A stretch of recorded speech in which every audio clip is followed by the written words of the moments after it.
Muy buenas tardes para todos y todas. En la programación de las séptimas Jornadas Internacionales de Literatura Andrés Bello, GILAB 2021, novela e historia narrativas en contexto. Día de cierre de estas jornadas aquí en el municipio del Peñol. Estamos muy complacidos de escuchar esta serie de charlas, entre las cuales el maestro Ricardo Cuellar continuará con una sobre Melo y los artesanos. El maestro Ricardo Cuellar es poeta, investigador, crítico literario y editor. Nació en Calarcá, Quindío, Colombia. Ha publicado ensayos sobre historia colombiana y chiapaneca del siglo XIX, de crítica e investigación literaria hispanoamericana y europea, especialmente del siglo XX. Ha trabajado como periodista cultural en diversas publicaciones iberoamericanas.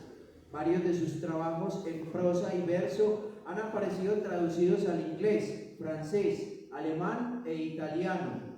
Realizó estudios de doctorado sobre Cervantes y la novela moderna en la Universidad de Valladolid, España. Su tesis, La poesía de Cervantes visitada por 7 biógrafos. Ha publicado 7 libros de poesía y numerosas colaboraciones en diversas revistas especializadas de literatura e historia en Norte, Centro y Sudamérica. Vive en México desde febrero de 1982. Es catedrático de la Facultad de Humanidades en la carrera de Lengua y Literatura Hispanoamericanas de la Universidad Autónoma de Chiapas. Maestro, muchísimas gracias por estar acá con nosotros. Gracias a ustedes. Y en efecto, estoy bastante contento de participar en estas séptimas jornadas internacionales de literatura y agradezco obviamente la invitación y la presencia de todos ustedes. El tema de Melo es muy extenso y ayer hice una brevísima intervención sobre los primeros años de él, de su familia, que es un trabajo que he ido ampliando con el tiempo. Es mucha más la información que poseo, pero no puedo detener en los detalles biográficos porque pues, tenemos interés también en destacar otros aspectos. El hecho es que José María Melo Dionisio Melo y Ortiz perteneció al Ejército Libertador a los 19 años. En el año de 1818 ya se integró y recibió instrucción militar clandestina desde ese año. Y en Mariquita, el 29 de abril de 1819, es designado teniente y ese mismo año participa en acciones militares en Pasto, Popayán, Pitayó, Genoy y Natará. El 7 de abril de 1822 logra llegar a ser activo militar en la batalla de Bomboná.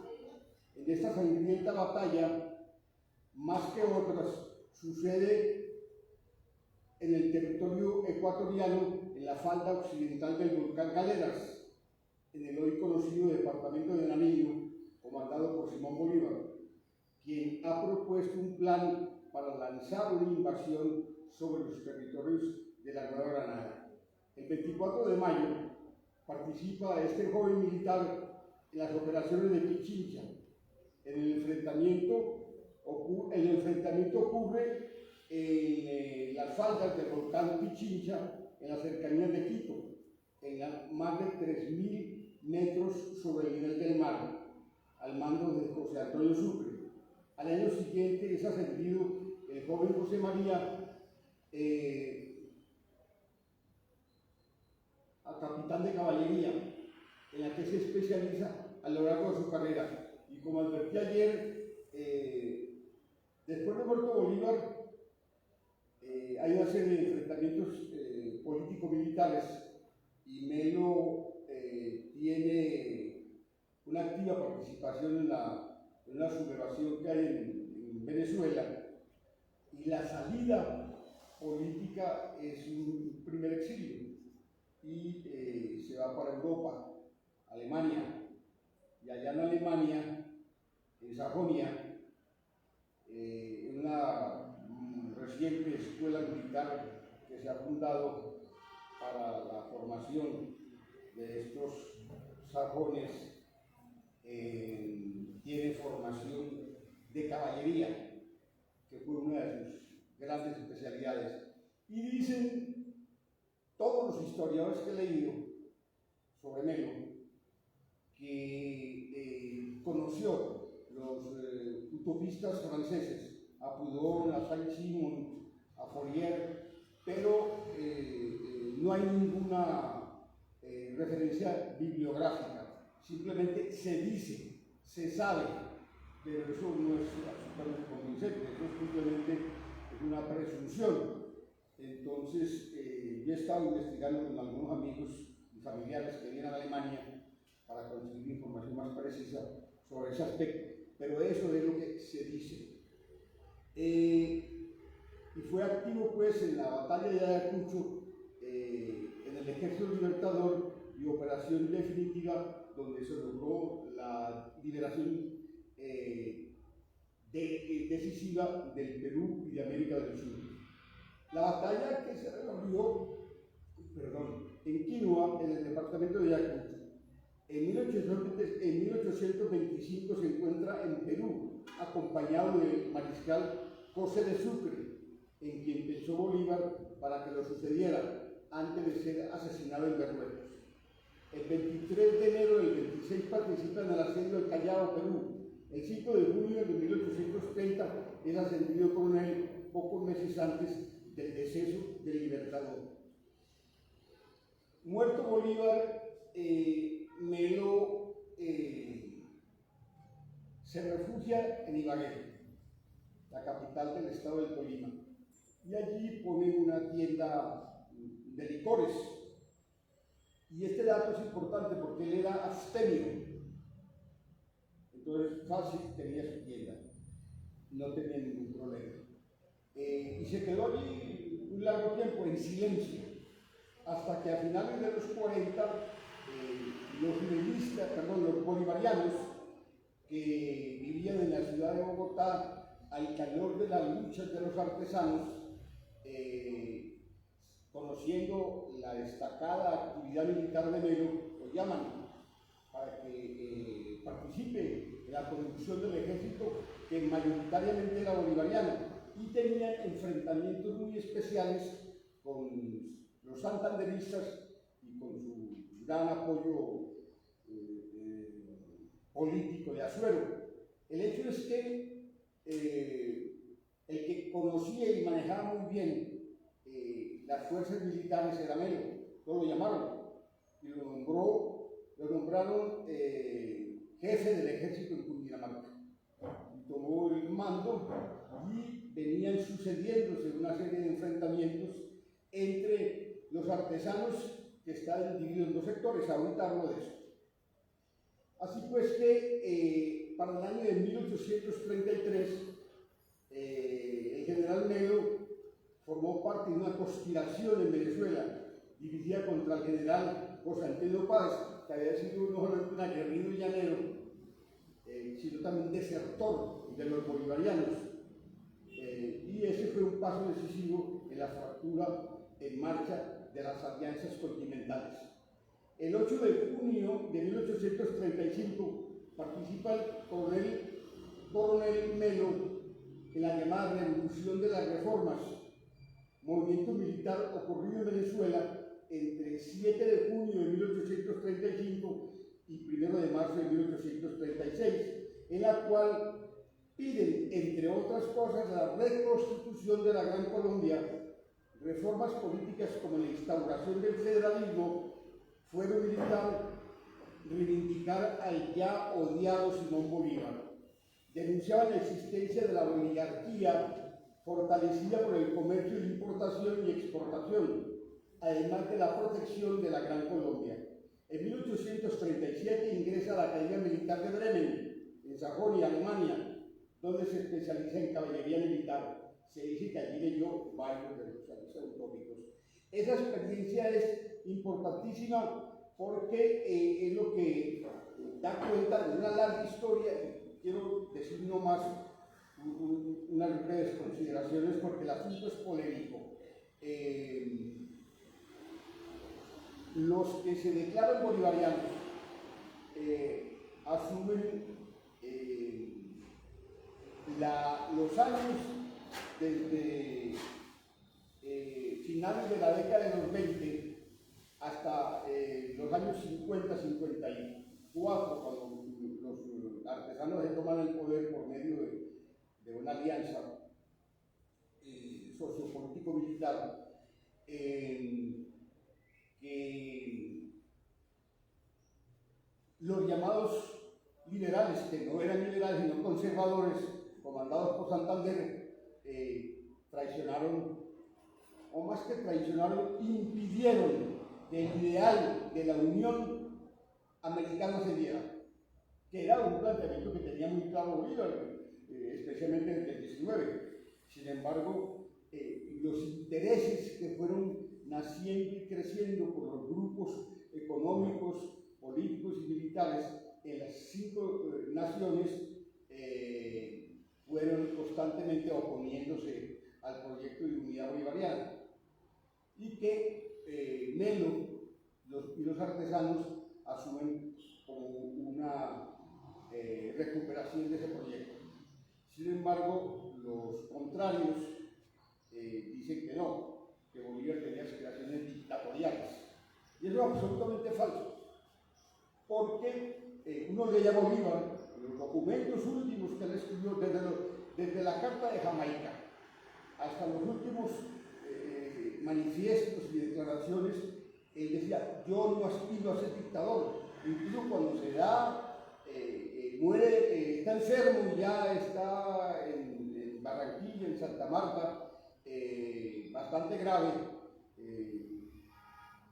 Urdaneta, la propia Manuelita y otros están urdiendo el retorno de Bolívar, y él dice y escribe que no tiene ningún interés y que él no es aspirante a ninguna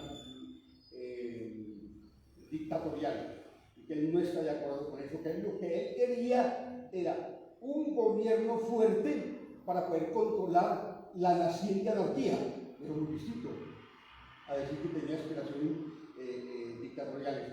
Y que Bolívar cambió cuando estuvo en el Perú y en Bolivia. Esas son las cosas que la historiografía conservadora se ha inventado. Yo soy del lado crítico de conservar la imagen de Bolívar, y no por conservarla, sino que a mí el tipo, el escritor, el investigador más completo, más asiduo y de muchos años de trabajo, de los papeles escritos en favor y en contra de Bolívar, el que más conoce a Bolívar en Colombia hoy en día es Víctor Paz Otero. Y Víctor es mi amigo, fue mi profesor en el último año de la carrera de sociología en un aula. Y yo con Víctor hablo cada ratito.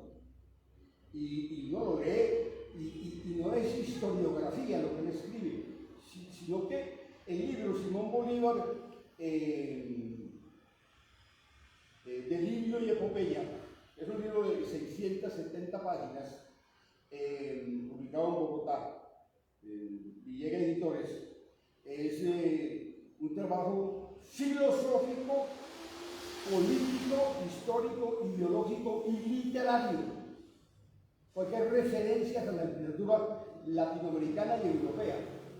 Precisamente, si uno está enterado de la literatura, de la obra de los griegos, de los romanos, del romanticismo francés, inglés y demás, uno entiende ciertos versos que están allí colados.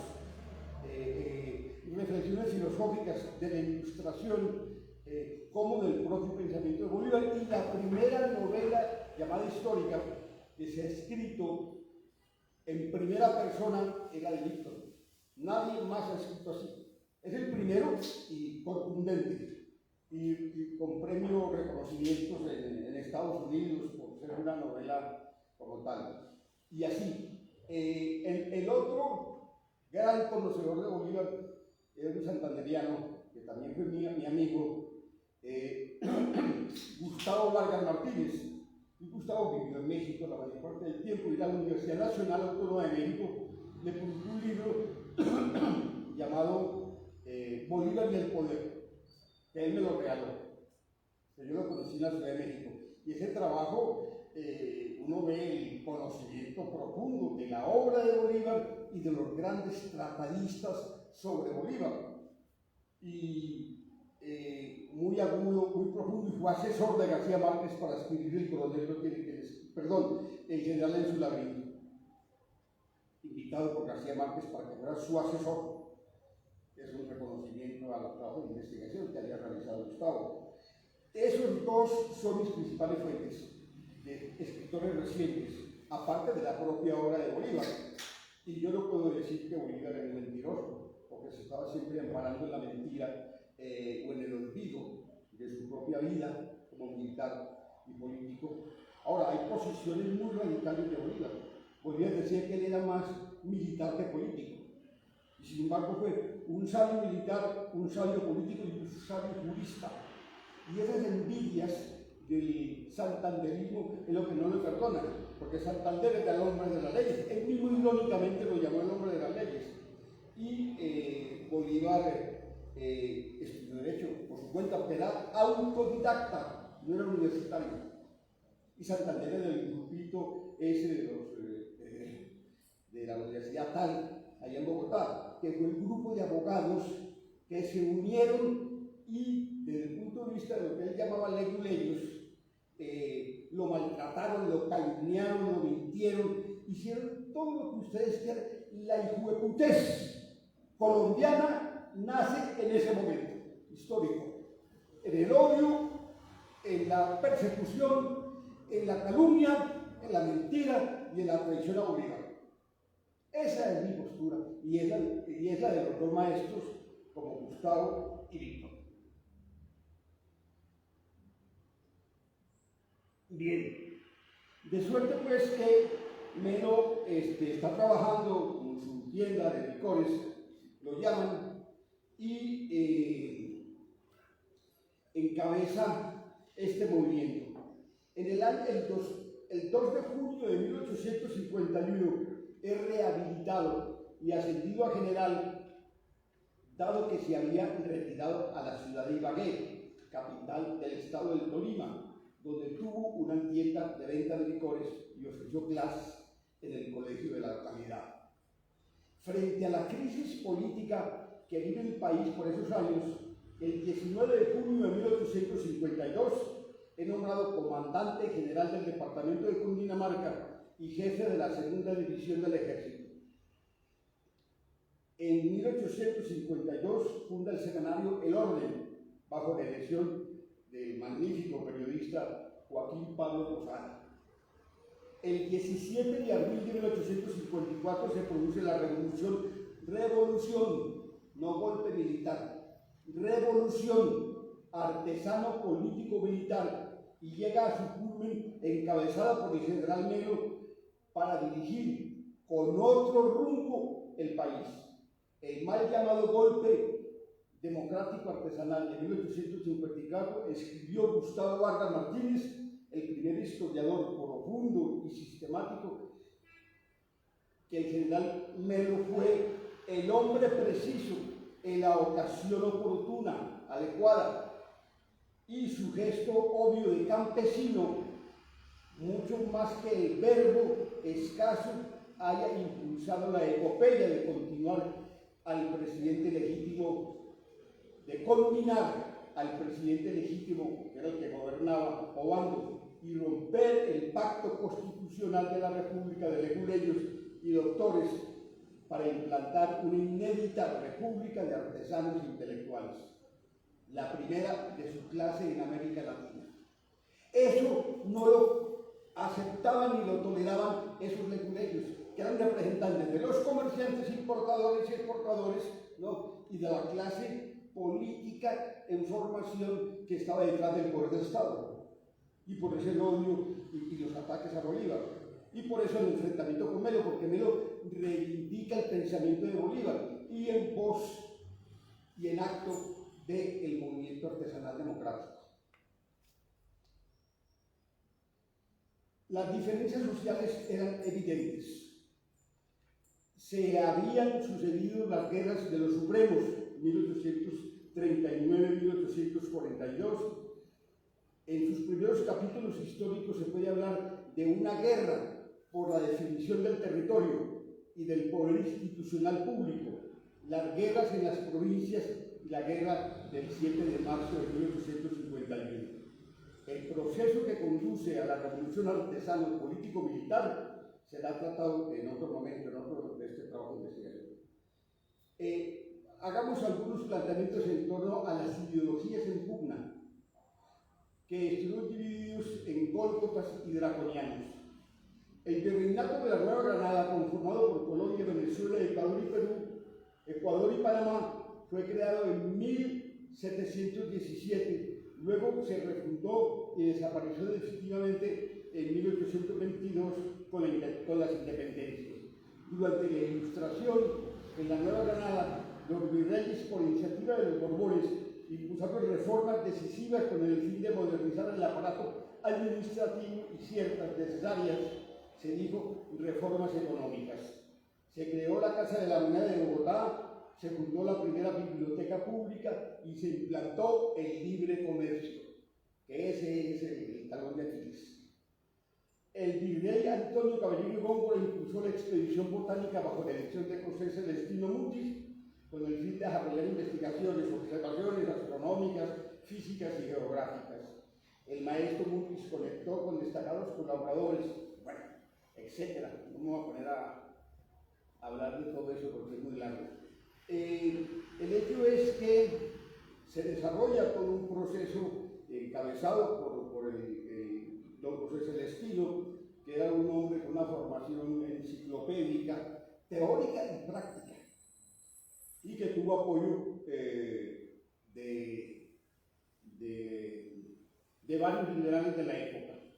Y se habla incluso de que las ideas políticas de la Guerra Civil Francesa de 1848 y la presencia de ciertos socialistas utópicos, tales como Saint-Simon, Owen, Cabet, Charles Fourier, prendieron entre los republicanos y demócratas colombianos, especialmente en Bogotá. También leían los girondinos de Lamartine y otras obras de Louis Blanc y de Proudhon. Y esto es cierto.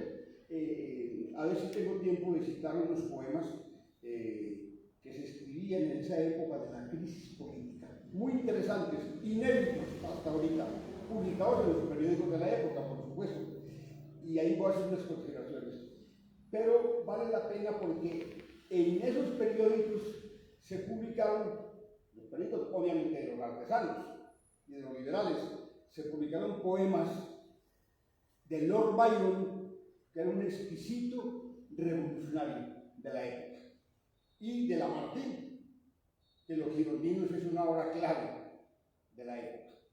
Y se publican en los periódicos, o sea, sí se leían. Y hay otros periódicos donde la investigación que estoy terminando y que va a ser publicada contiene un tomo, solo un tomo, con escritos tanto liberales, conservadores como demócratas de la época, para que el lector no me quede a mí, sino que lea los documentos que publico y coteje con lo que yo digo, esté de acuerdo o no. Eso. Y lo otro muy importante es que me he encontrado por lo menos 110 páginas que tengo de poesías. La mayoría, el 99% inéditas, y muchos escritores desconocidos, poetas de la época, y muy bien escritos. Y los tonos son el romanticismo, el patriotismo y lo religioso. Pero poemas muy bellos, ahorita te voy a hacer una muestra, si es posible, si tengo tiempo. Bien, de suerte que esos primeros lectores colombianos de estos pensadores franceses fueron, entre otros, Salvador Camacho Roldán, el gran ideólogo de la época, Miguel Samper, Venancio Ortiz, que es un conservador que hace un libro muy interesante que se llama El golpe militar del 7 de abril de 1854, que es un trabajo muy interesante porque trae mucha información, lo que maltratan a Melo en particular, trae una serie de documentos y de referencias que son necesarias conocer. Felipe Pérez, que fue un liberal, Joaquín Posada Gutiérrez, que fue amigo de Bolívar y un gran historiador, José Manuel Restrepo, otro gran historiador de la época, pensadores y políticos como Rafael Núñez, que decía que los girondinos eran peligrosamente iluminados. La otra postura, precursora del socialismo crítico, estuvo representada por Joaquín Posada y Fernán Piñeros, escritores en el periódico de los intelectuales y artesanos, El Alacrán, que es un exquisito periódico, yo lo tengo todo, está en Bogotá. Y El Alacrán, el solo nombre lo dice todo, que carga su propio veneno, ¿no? Y son de un humor exquisito, muy colombiano, ¿no? Y duros contra los cachacos, contra los bogotanos, que están en el partido santanderista. Y de ahí las diferencias entre el campo de las ideas políticas neogranadinas, entre gólgotas y draconianos, moderados y radicales, y las versiones, que eran las versiones del entonces liberalismo. Es que los muy reconocidos Camacho Roldán y Miguel Samper y el otro Samper, ¿cómo se llama?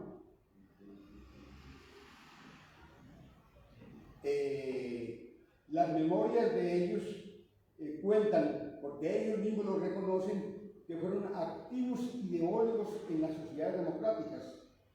Iban a formar, porque los artesanos formaron las sociedades democráticas con un fin, retomando los viejos postulados de la ayuda cristiana, por el otro, de que no se muera de hambre, de que haga su ropita, los sastres y demás, que ayudaran al bien vivir y a la educación.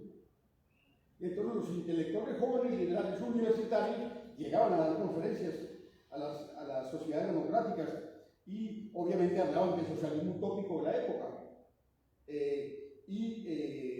Y se formó un liberalismo humanista.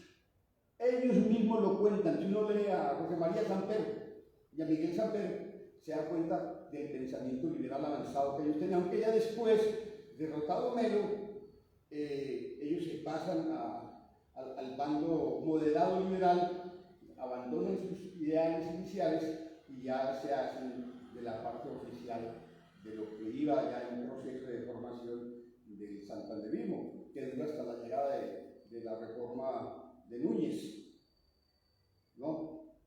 Y esa es otra historia. Pero bueno, ese Alacrán es muy importante, y ahí habían no solamente artesanos escritores, y obviamente políticos, que eran oradores en el Congreso, y que dieron grandes debates políticos.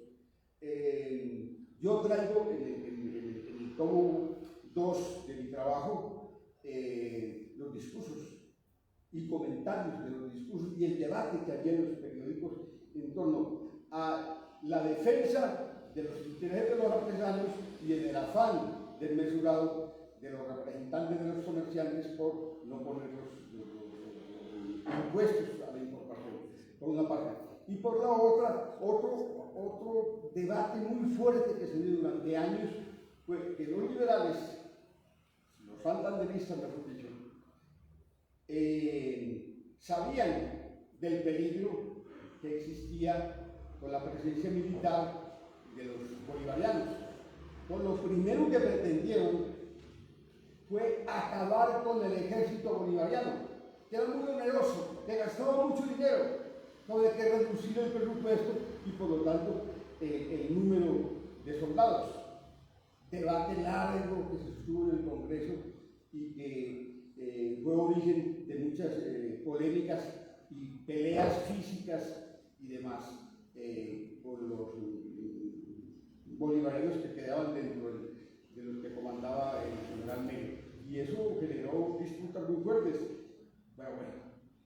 En el orden social, las diferencias se establecieron de acuerdo con el legado colonial, entre artesanos y comerciantes, importadores y exportadores, entre la plebe y las élites capitalinas.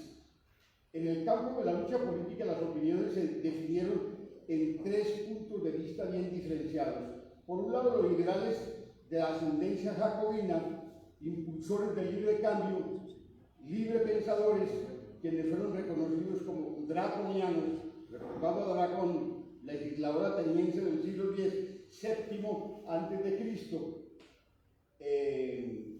y los gólgotas de raíces cristianas con principios radicales e impulsores más del progreso social que de los cambios políticos prometidos por un cierto socialismo burgués de aspiración filantrópica, como afirma Gustavo Vargas Martínez. Y los conservadores que aglutinaron a los terratenientes y comerciantes temerosos y opositores radicales ante las ideas revolucionarias en boga. En esta compleja realidad de evidentes diferencias sociales, ideológicas y políticas, nace la revolución artesano-político-militar impulsada por un grupo de insurgentes, pensadores liberales y otros encabezados por el general José María Melo de Ortiz el 17 de abril de 1854. Con el decidido apoyo de la Sociedad de Artesanos y los reductos de los sectores revolucionarios del Ejército Libertador y de varios intelectuales críticos, hombres esclarecidos del momento. De esta manera se produjo un cambio cualitativo inédito en la historia de Latinoamérica, el gobierno conjunto de artesanos y militares patriotas, según afirma Gustavo Vargas Martínez. La reacción fue inmediata. Liberales y conservadores, además de gólgotas arrepentidos, draconianos amenazados, filotélicos y republicanos sorprendidos y horrorizados, se unieron para hacer frente a una nueva realidad política y militar por medio de un ejército pluralista, además del apoyo de legiones extranjeras como la estadounidense encabezada por el señor Greene. Pese a las relaciones contra su proyecto proteccionista, Melo y Ortiz y sus asociados impulsaron algunas reformas en la capital de la República en favor de la producción artesanal. De inmediato la reacción conservadora y liberal dio paso a 3 expresidentes: Saturnino Herrán, Tomás Cipriano de Mosquera y José Hilario López, para que obtuvieran apoyo con el fin de acumular parte, recibir dinero y allegar hombres. Historia político-militar que detallamos en nuestro estudio. El presidente general José María Melo sostuvo diferentes combates, en varios de los cuales tuvo éxitos, pero después de ser cercado y de padecer varias derrotas militares, fue derrotado. El 4 de diciembre de 1854, Tomás Cipriano de Mosquera, que había sido íntimo y edecán de Bolívar, toma Bogotá en contra de Melo, acto militar que implica detener al presidente, 49 oficiales y casi 1000 soldados, todos ellos puestos en prisión. Se decidió un ruidoso juicio político con la apariencia de un juicio criminal. Luego el juicio por insubordinación militar y finalmente se acudió a un juicio civil con el que lograron acordar la expulsión del país de Melo y varios artesanos, confiscándole los bienes y prohibiendo su retorno. Los 3 juicios se redujeron a uno: juicio político. Estaban en la contracorriente de la historia, o mejor dicho, contra el destino trazado por el liberalismo diseñado desde Inglaterra. Triunfó el poder económico en boga, es decir, el liberalismo económico.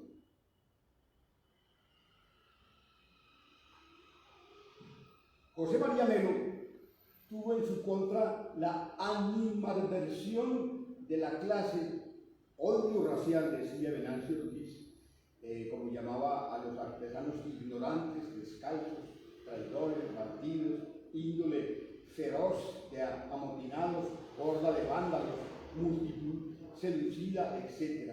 Y el civilismo antimilitarista, a partir de la derrota de Bolívar y de la instauración del régimen de la burguesía criolla, sus líderes consideraron como inaguantable desplante la ruptura del propio orden constitucional que había sucedido. El régimen de Santander derrotó el antiguo proyecto bolivariano. José María Melo deseó retomar el hilo de la guerra de independencia para cerrar el ciclo histórico de la liberación por un pueblo en armas, entre ellos los artesanos. Pero advierte el historiador, no había condiciones, la ocasión se había perdido, no había madurez objetiva y los hombres multidimensionales se habían ido. Y el resultado fue la derrota del general Melo 8 meses después del triunfo efímero. Deberemos explicar todo esto con cierta precisión.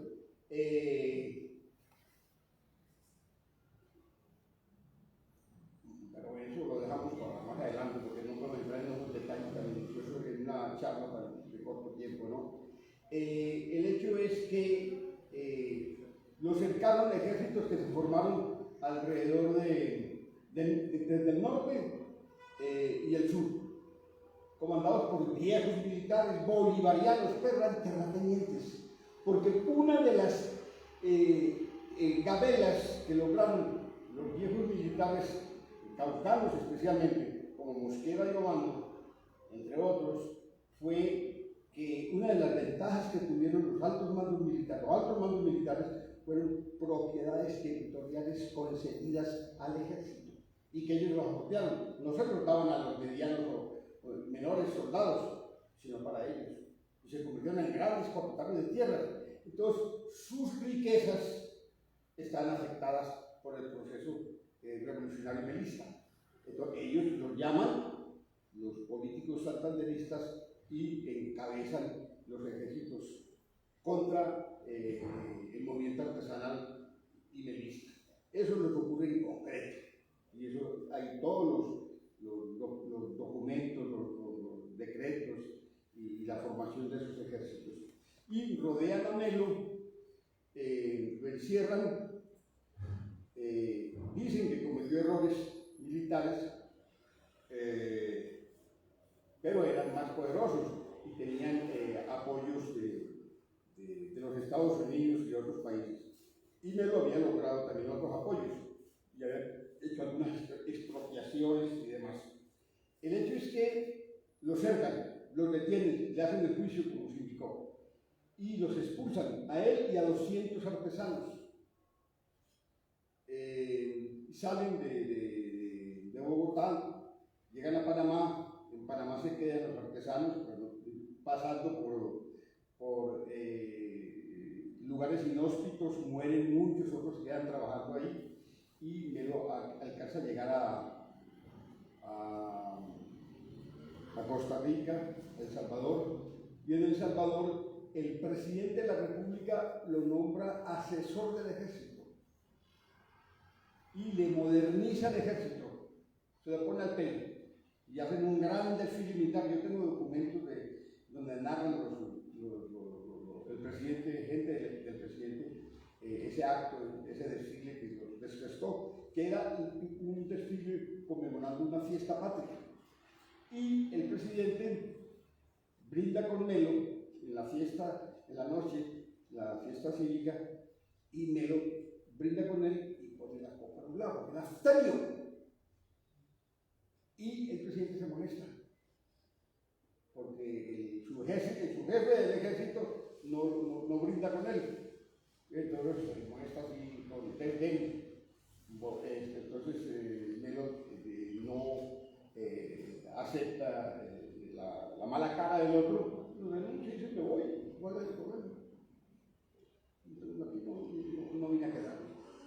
Se va y sigue para México buscando la alianza con Benito Juárez. Era su objetivo. y resulta que llega a Chiapas y todo ese trayecto de la entrada de Chiapas desde Guatemala, donde el presidente Carrera, que era un conservador que lo acosó, le hizo la vida un poco difícil, la estancia, y él iba con su hijito de 15 años, llega a la frontera y pasa, y ese camino lo describo, lo que cuenta Thomas Lee y este otro, ¿cómo se llama? El antropólogo y arqueólogo Carlos Navarrete y Thomas Lee tienen una descripción del viejo camino. Entonces yo retomo ese aspecto de la investigación arqueológica antigua, los caminos antiguos, y pongo a caminar por allá medio a caballo, me dijo. Y llega a Chiapa de Corzo, y en Chiapa de Corzo lo recibe el general, que era el gobernador del estado de Chiapas. Entonces los pongo a conversar. ¿Y de qué? No me lo invento, sino de la información que tengo de lo que estaba haciendo Juárez. Lo pongo en boca de Ángel Albino Corzo, que es el gobernador, que le informa y le cuenta al recién llegado. Y el recién llegado le cuenta de su proyecto político-militar que ha desarrollado y las ideas que hay en Costa de Bolívar. Es un diálogo histórico, político-histórico de los dos personajes. Y al otro lado, detrás de la pared, está el hijo de Melo, besándose y apretándole las piernas a la hija del general Albino Corzo, que es con la que después se casa. Entonces, combinando lo humano con lo político. Y al conocer la región, por supuesto, de Chiapa de Corzo en particular, del río y demás, se hace una serie de consideraciones de que él iba a nadar al río y tal, y las descripciones de la experiencia en el río las pongo en la poesía, y de Chiapas, y principalmente de Sabines. Eso se llama intertextualidad en la escritura literaria. Y tal. Entonces combino, para ir terminando, no puedo avanzar más, no hablo del gobierno, de los detalles del gobierno, pero ni tampoco de la presencia de Melo en Chiapas, que es muy interesante, pero digo dos, tres palabras. Melo vive entonces en la casa, el hijo, Máximo Melo Granados, vive en la casa no es que no he contado la muerte, es que ya me azoré por el tiempo. El hecho es que el general vive allí con su hijo. El general gobernador le pide que le forme una caballería para enfrentar al general Ortega, que era un chiapaneco traidor, que estaba al servicio de Carrera, atacando al gobierno de Chiapas, y el objetivo era enfrentarlo. Y Melo acepta, le designan una hacienda que se llama Juncaná, que queda al sur, abajo de Comitán, una ciudad muy interesante, colonial, y allí estaba formando su ejército y estaba dando el entrenamiento militar a la caballería. Y el 1 de junio de 1860, a la 1 de la mañana, baja por la montaña un grupo de fascinerosos, lo atacan, matan a varios de los que logran despertar, otros se enfrentan y detienen al general Melo. Y le dice uno de ellos: ¿usted es el general Melo? Sí, yo soy, y traigo orden de matarlo, le dice en su cara. Y lo sientan en un barril y lo fusilan. Y ahí queda tirado. Suceden dos cosas. Una, el niño corre, logra llegar a la casa de su protector, Ángel Albino, él lo educa, sobre todo militarmente, y como convive en la misma casa, termina enamorado de una de sus hijas, que es, ¿cómo se llama? Amada. Entonces entonces se casa con Amada y el primer matrimonio civil que se da en Chiapas es con Amada. Es el del Melo Granados y Amada Torres. Y eso tiene una historia muy interesante. Bueno, y por el otro lado, bueno, siguiendo mejor esta línea, tienen varios hijos, esos hijos tienen otros tantos, y así se va reproduciendo la genealogía de los Melo Granados en Chiapas, que luego se reparten por Veracruz, Oaxaca y la Ciudad de México y obviamente Chiapas. Y entonces existe hoy en día una familia Melo Corso, ¿no? Los Melo siguen existiendo en Chiapas. Entonces, ese trabajo yo lo inicié con Gustavo. Gustavo murió hace como 5 años. Entonces yo retomé todo eso y como tenía yo mucha información la hemos conseguido entre los dos, entonces yo he continuado el trabajo. Y pues en eso estoy, terminando, y vengo aquí a Colombia a recoger otros documentos que me hacen falta para testimoniar, digamos así, el trabajo de investigación. Entonces el trabajo está cifrado en lo que han dicho los liberales, los conservadores, los artesanos, las sociedades de artesanos, los historiadores de los dos lados, liberales y conservadores, y lo que yo entiendo de lo que ellos entendieron. Es decir, la literatura es una metáfora de la metáfora. La escritura es una interpretación del interpretado, ¿no? Entonces, en esa medida, de acuerdo a la visión y a la postura que uno tenga, escribe. Así de sencillo y tan complicado como es. Entonces, ese es el trabajo, y además el libro trae una serie de imágenes y gráficas muy importantes, de información gráfica rica, que hay tanto en México como y hay estudios de militares colombianos comparando a Melo con Juárez, de colombianos, de una revista colombiana de un militar retirado que habla del asunto, y obviamente en México también lo hay, ¿no? Entonces eso es más o menos así a grandes rasgos, pero lo que hay que centrar es que no fue una dictadura, fue un gobierno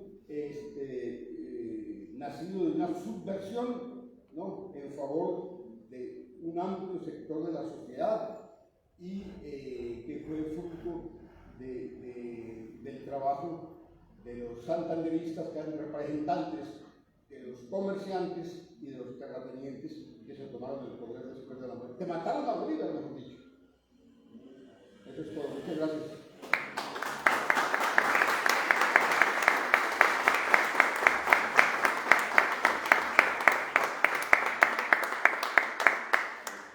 Bueno, agradecemos especialmente al maestro Ricardo Cuellar por compartirnos esta ponencia magistral sobre José María Melo y los artesanos.